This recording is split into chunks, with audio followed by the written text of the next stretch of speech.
All right, in this series for residential riding mowers, we're going to talk about removing the deck. Our example is the John Deere E130. A lot of them are very similar.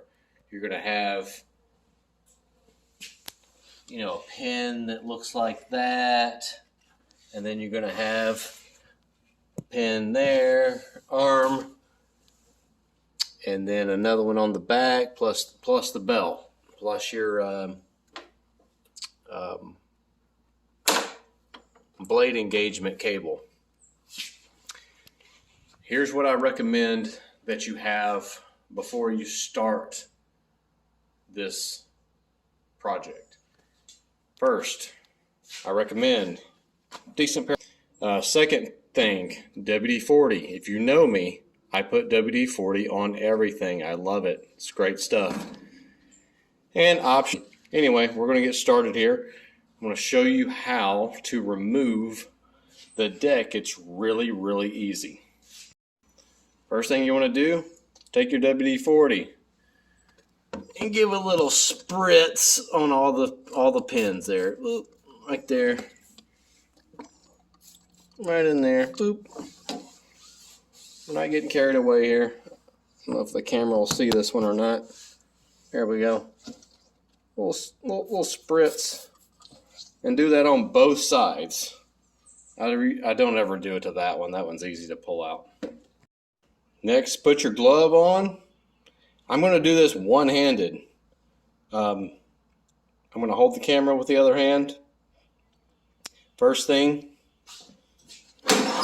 lower the deck all the way.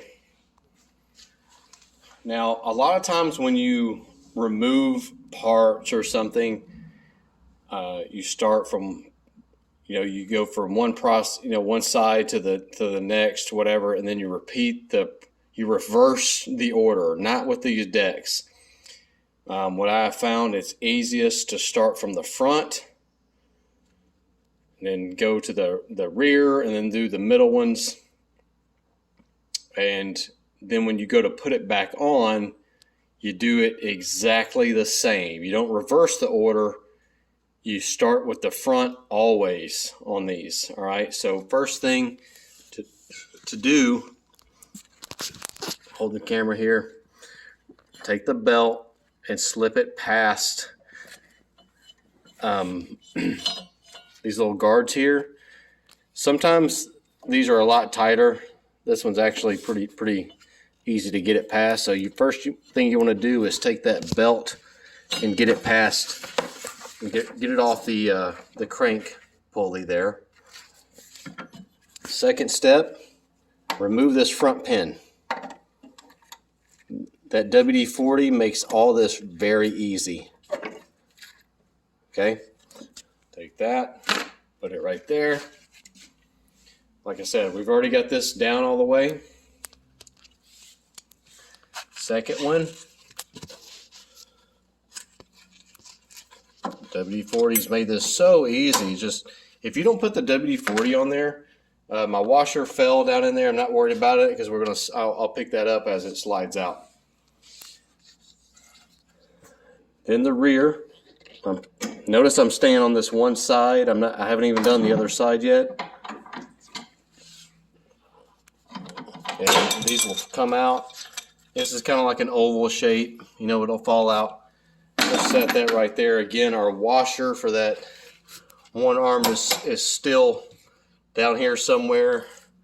Don't worry about it right yet. Pull that out. Leave it right now, like how it is. Because certain models have this hook. Like this one, it's kind of hard to get it out of that hook, and some other models are a lot easier. But you can just leave it, just unpin it right now, and just let it hang. Now let's walk over to the other side. Again, I'm doing just all this one hand. I'm holding the camera with the other hand. So obviously we've already removed the belt and pin there. So we got this other one. I don't know if you can see. It's real easy. Might drop the washer. I try not to. It fell right there. Usually I can catch it in my hand. Pull this one. All right. Now this might have a little bit of weight on the deck. So that's how I do it. Just pull it off. Take that out. Drop it like that. All right, now that we have it unhooked everywhere except for our blade engagement cable, I'm going to unhook that once I slide it out.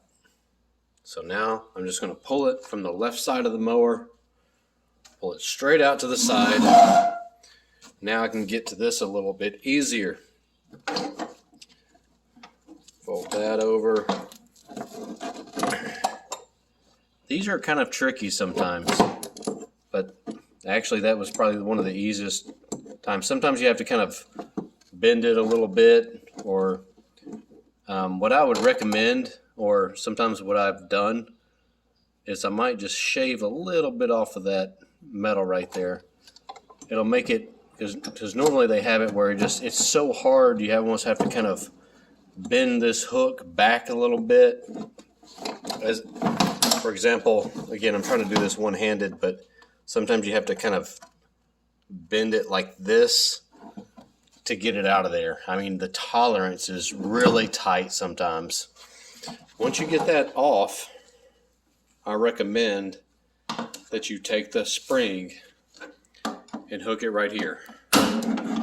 Just in case you were to get on the mower and start driving, it's not on the ground and you're not going to run over that spring and then, you know, rip it off of the frame. So now we can just simply pull this out and the deck is completely removed from the mower. Now, deck inspection. So we have, you know, our two spindles. This is the belt tensioner, and this is just an idler. You want to keep this deck clean, like this one's all junked up with debris. After every mow, if you would blow it off with air or rinse it off with water, I would really recommend air if you have it, but if you only have a garden hose, that's fine. If you have like a leaf blower, you know, you could use like a your garden hose and maybe blow it. It's going to help everything work a lot better, because you can notice here the spring is all just surrounded by all this debris, and so you want that to be able to operate properly. So these, you can remove these with a 15 millimeter. You have to remove that to remove the belt, because there's not enough room to get past this belt guide. Same for this one. This takes a 10 millimeter to remove this plastic cover. If you remove this plastic cover, if you don't put it back, your belt's going to jump off the John Deere calls it a sheave, I call it a pulley. It's on top of the spindle, and what happens is when you pull the spring, when you basically activate this lever, you pull that lever, it pulls the cable and it pulls this arm here to make the belt tighter against the bottom of that crank pulley. Now, some mowers will have an electric clutch, so instead of that lever, it'll just be like a pull switch or a toggle switch that engages the clutch. That's great, but when that clutch stops working, it's pretty expensive to replace, usually about $350 just for the part, plus about an hour worth of labor if you take it to a dealer. Pretty easy to do, to change them out, but this mechanical device is really simple. It works. It's great. You just, as long as you keep this clean, you really won't have any issues. You need to keep the spindles greased. And again, do not remove these covers. You know, only remove it to clean the belt. I mean, clean the deck or change the belt. don't try to run it without these covers, because these covers actually help keep the belt. It's acting as the same as this. It's helping keep the belt on the spindle. All right, so I got my little impact here, about a 6-inch extension and a 10 millimeter. I'm going to remove those covers real quick.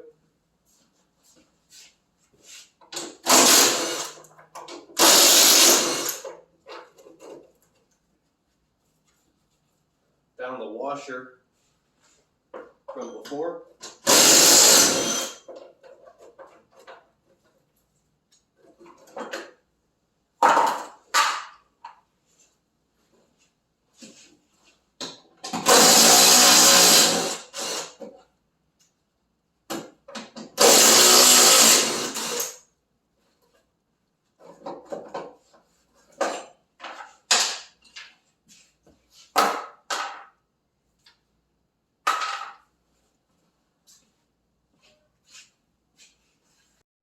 So now I'm going to clean all this debris. To remove the belt, all you would need to do is remove these two idlers. You want to spin them. If you hear any growling, like this one here, you want to make sure the belt, like this one feels fine. You want to make sure the belt isn't touching it as you're spinning it. I can tell. I can feel this one's a little rough. You can hear it.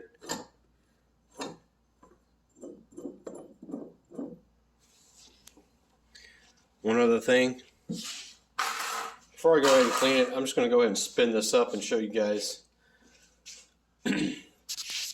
One way you want to inspect your spindles is you want to push this to release the brakes. See those brake pads? So when you disengage the blades, when you pull that lever, engage the blades, it pulls that lever and those brake pads come away. But then when you stop the blades,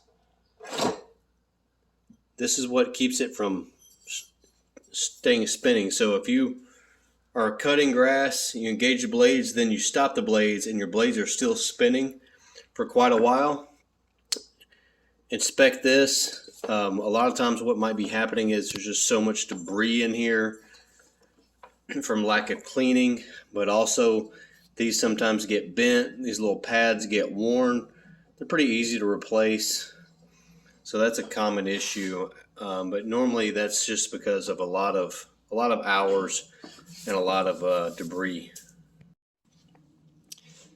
Next thing you want to do, you can check to see if your blades are bent by bringing them up, and I can see right here, perfect example, one of these blades is bent, or the deck could be bent.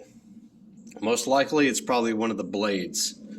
See how this cutting edge is higher than this cutting edge? So now I'll spin this blade around and it's still lower, and this is still higher. That's could be sign this blade could be bent pretty bad, or this deck could be bent. To check to see if the spindle bearings are okay, what you would want to do is while you're holding the brake off, you want to, takes two hands to do this, hold that down, and with your other hand spin this, and take it, spin it real fast, get your hand out of the way. If it's growling, making noise, you got some bearings that are worn and probably from lack of greasing. You need to grease these things pretty often. You know, take this pulley, release the brake, and while that brake is off, go ahead and spin it, and it should spin. If you hear like growling, you shouldn't hear anything. If it's silent, you're good. Now sometimes, and you have to do this also while holding the tension off of the spindle, from that belt tensioner, you'll take the blade and just try to rock it back and forth. You shouldn't have any play in it. You just want to go up and down, this way, up and down. This one has a little bit of play in it. So does this one, a little bit of play. To remove the blades, takes a 15/16. I recommend using an impact. It's going to be hard to do it with just a ratchet. You'd have to hold, you can hold the blade and break it loose, because these blades do have like a little star gear on there that mates up with the spindle. So you can hold the blade, use your impact to remove it, or your long ratchet. I recommend getting a battery powered impact is great. So what I'm going to do next, I'm going to remove these two idlers. Takes a 15mm. Once I get those off, I can take the belt off, and then I'm going to go ahead and take these blades off.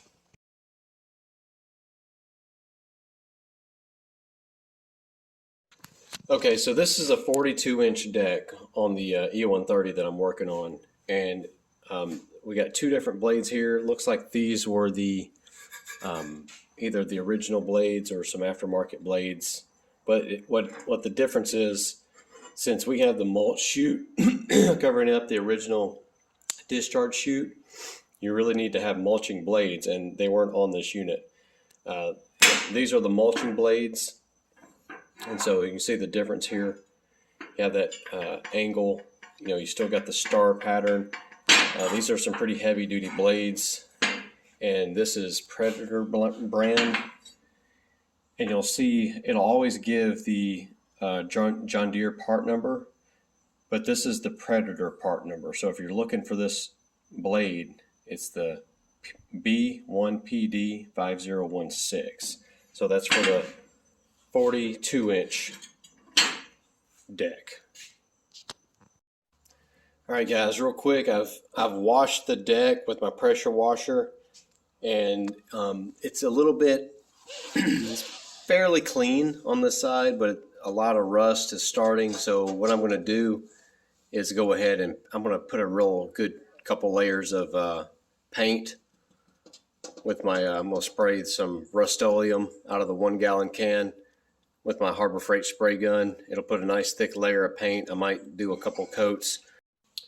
All right, I'm about to clean this thing up. I'm gonna put my wire cut brush on my battery powered DeWalt grinder DCG 412. And I may end up using a palm sander a little bit. I'm just gonna I'm just trying to brush off this rust scale and prep it for just a protective paint job, nothing pretty.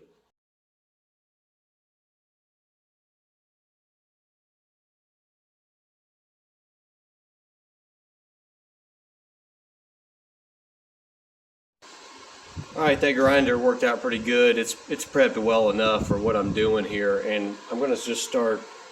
I was going to paint it black, but I got a lot of this left over, probably about 3/4 of a can. I never hardly use this color, and I thought it would actually look well. You're not going to be able to see it much except for this video, but it's just as good as the black as far as rust protection, and it'll give me more visibility for any flaws that might be going on with the deck.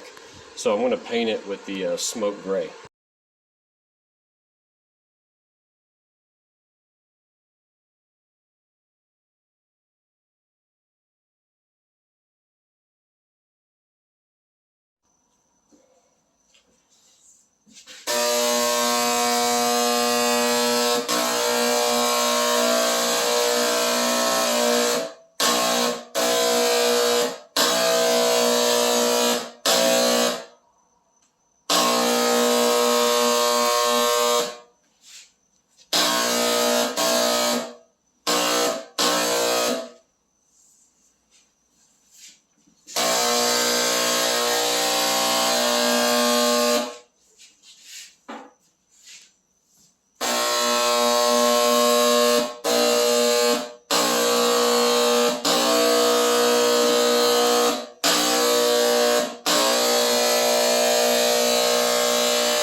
Okay, all my pro painters out there, don't hate me, but basically what I did is put a coat on there, and as you can see, I still got some dirt. I missed that completely when I had the grinder, but I was going to do several layers anyway, or coats, so I'm just kind of letting this one soak in to the rust, and I will, once it dries, then I'm going to kind of I'm probably just going to go ahead and wash it again really good with a pressure washer, and then I'll kind of maybe buff it a little bit and give it a couple more layers of paint, and that one will look far better. This will be just kind of like a primer level paint job here. Okay, this is 24 hours later. The paint was fully dry, and I just used my palm sander to go over all the missed areas, cleaned out. I pressure washed it this morning and let it dry, and then palm sanded everything. And so now I'm just going to put another quick layer of the smoke gray Rust-Oleum, but I'm going to have the paint just a little bit thicker this time. So basically what I'm going to do real quick, I'm just going to go ahead and I got the anti-seize on the threads of the spindle. So I'm going to bolt this up, flip it over, put the belt back on, the covers, grease the spindles, and then I'm going to show you guys how to quickly and easily put it right back underneath your mower. All right, so I got the second coat of gray paint on there. It's looking really good. It's going to help stop all that rust, and I'll just make sure I keep this clean. It'll be a lot easier to rinse it off. It'll hit that paint, and it won't stick, and the rust won't continue to go anymore. Also, what I'm about to do is put on my my blades, my mulching blades onto the unit. And real quick, before I put these on, I'm going to apply some anti-seize.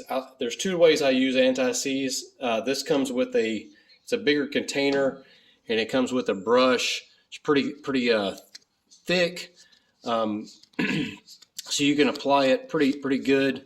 And what this is going to do is help the threads not get rusty. It's kind of like Loctite, but it keeps it neutral. So basically, it's not going to apply any locking like a Loctite, but it's going to prevent any rust or like that rust, the nut seizing up. A lot of times I just use this. It comes in a stick.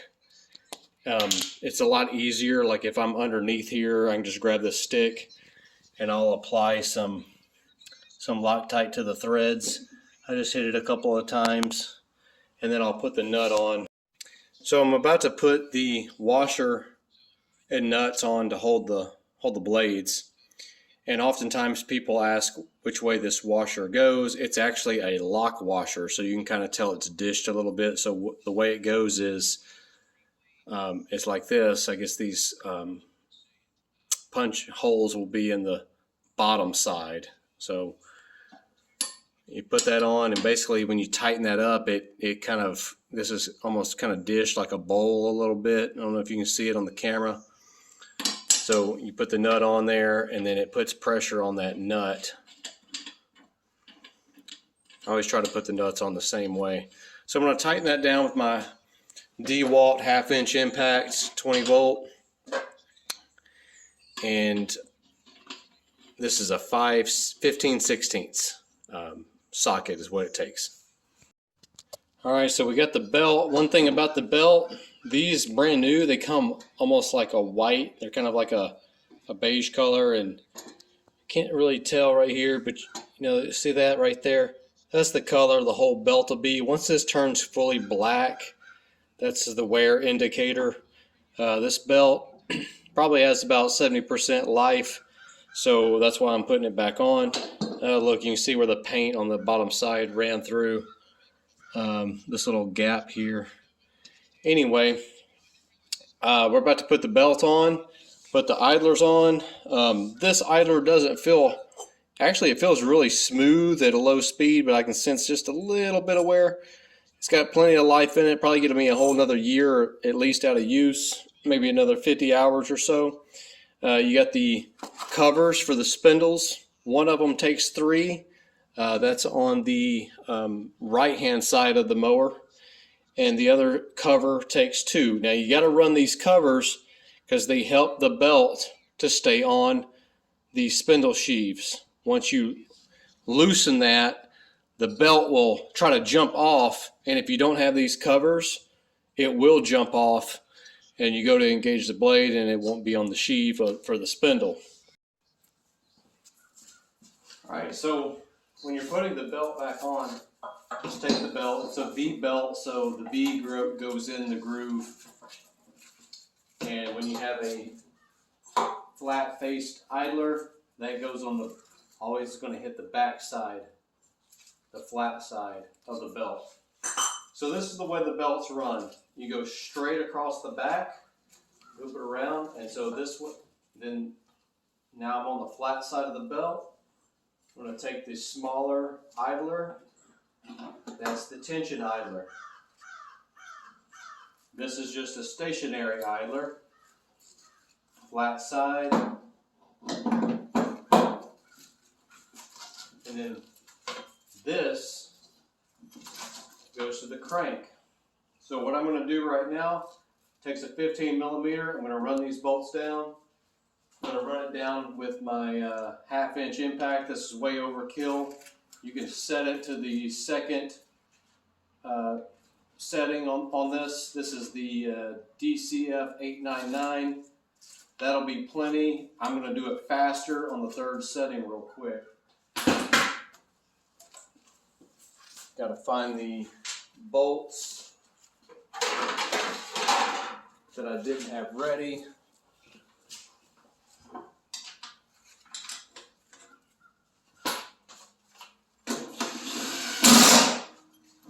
Not a lot of power. Doesn't require a lot of torque. So the one that takes the 2 screws goes on this side, and I always like to kind of just spread it out. Make sure the belt is still on the sheave before you set it down. Actually, that one takes the 3. It's this side that takes the 2. And you want to make sure you don't knock the belt off of the sheave as you put the cover on. And these little notches right here are so you can get to the grease fittings. So if you ever replace the spindle, you want to make sure you're pointing the grease fitting in the proper way so you don't have to remove this in order just to grease your spindles.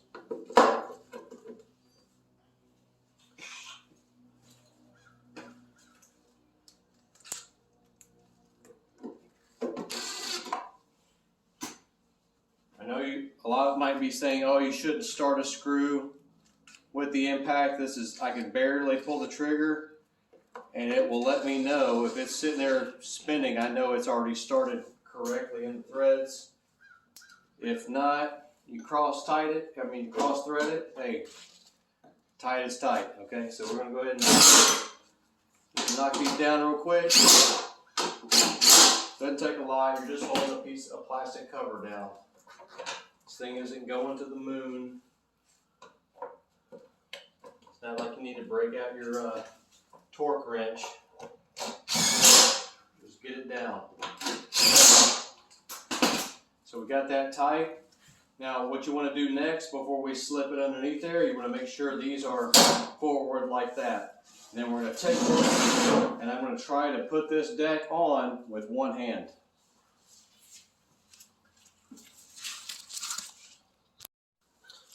Actually, instead of trying to do it with one hand, I'm just going to do this a lot faster using 2 hands. So let me get the hardware and I'll show you how easy this is. So now I have both my levers facing forward. The belt is on, covers are on. Slide it up straight underneath the unit. And then you'll want to get your hardware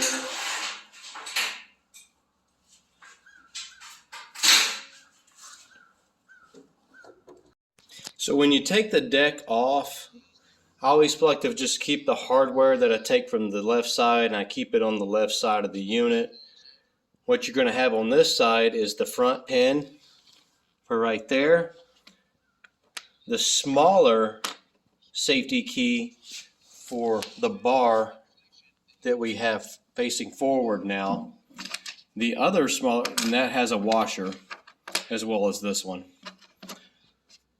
The other safety key that's same diameter as that one. That goes for the cable that you have right now hooked right there in case you run the unit, you don't run over it and rip it off the frame. And then finally you have the rear hook. This faces towards the rear. You have a larger washer and a larger diameter key. On the other side, a lot simpler.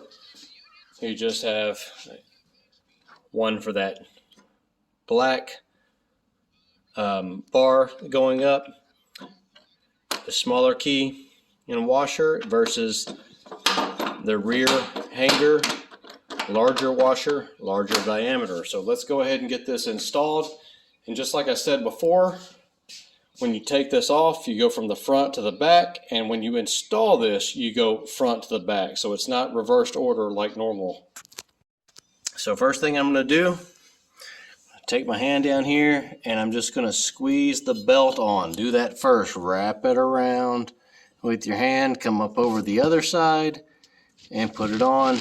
Squeeze it between that sheave and these guards here, belt guides. All right, next thing, I'm going to do this one-handed. Put that down there. First thing, now we've already got our belt on. So just move the deck around. Oftentimes I'll just move it with my knees as I'm sitting here. And put this one on first. If you don't put this one on first, you're going to fight this thing. Put that on first. All right. And now you can go ahead, you can put the cable on. So I'm going to disconnect this cable and then hook it right in there and pin it. All right, I have the camera where my body normally is when I do this, so I'm going to try to do this and not block your view. Really easy, especially if you're not recording. Also, I like doing this usually with gloves on. Just keeps your hands from getting scratched up. So basically, I'm going to hook it into the tensioner arm right there. Go underneath the belt, underneath this other bar, and just hook it into that hole that's up there close to that pulley. Now, take this, and you'll see how the key goes into this piece, like that. Sometimes these are kind of worn, and it's okay to put the key in just in that bottom hole like that. I've never had a problem with that. So you might have to pull it a little bit depending on where the deck is sitting. Like we haven't adjusted anything yet, so it's making this real easy. So now I'm gonna got that in, and I'm gonna try to put that in there. It's a lot easier usually just to do it into the bottom hole like that. That'll be fine. Next, now we're going to put this on. Sometimes I go ahead and just do the rear one, and then it makes this a lot easier, and I'm going to show you why. So you'll take this, it's oval shaped, slide it into that hole, and now you're ready, and you want to make sure that this open side is facing the rear. Okay, and then I'm just going to lift it up while that's on there, and put the big washer and the key. Okay, so now I'm going to do this part one-handed. Hopefully you can see. I'm going to try to readjust this camera. So now you can see between here what I'm doing. I'm just going to try to lift this up and hang it right there. Now you want the setting to be all the way down. Haven't even touched that from when I let it down before. So we got the hanger, as you can see between there, we got the hanger hanging on there. Big washer first, and oftentimes I do this simply without even looking in there. I just feel of everything, and usually if you have that hole should be right around 12 o'clock. And that's how it goes.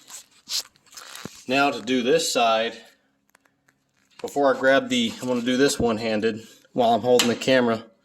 This should be lined up pretty close. If it's not, you can pretty much just wiggle it back and forth. If you need the deck to go forward or backwards, you can do that, and it should fit right on there, just like that.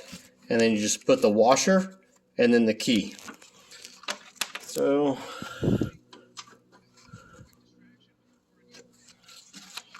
grab the key. All this is real easy right now because there's really no pressure on the unit. So now I'm going to come around to the other side, and you could do either one. Just go ahead and do the rear one. This is probably the hardest part, just having to, you lift it up for just a half of an inch,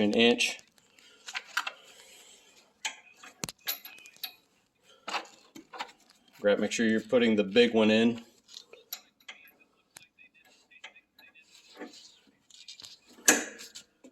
Like so. Now I'm doing this one-handed right now, so I'm trying to look at the camera and see where I need to go. So I'm just kind of, and now it's just, the deck's just hanging. I can kind of just move it around. I can move it where I need it to move and snap it right on that pin. You know you can't see it right now because it's so dark, but I'm going to go ahead and put the washer and pin in, and then it's hooked up. And you can lift the deck from this point on. So obviously make sure, so I went ahead and put that in before you lift the deck. So now we're good to go. The belt's on. It's ready to cut. The way you adjust the height, you have a front adjuster. I believe that takes a 15 or 16. I can't remember, but basically that pulls the deck like this, adjusts it front and back. Where these hangers here adjust it side to side. The way John Deere recommends is to have the blades tilted a little towards the front, so you can adjust it where the 4, in a perfect world, 4 inches should be from the ground to the very bottom edge of the cutting blade.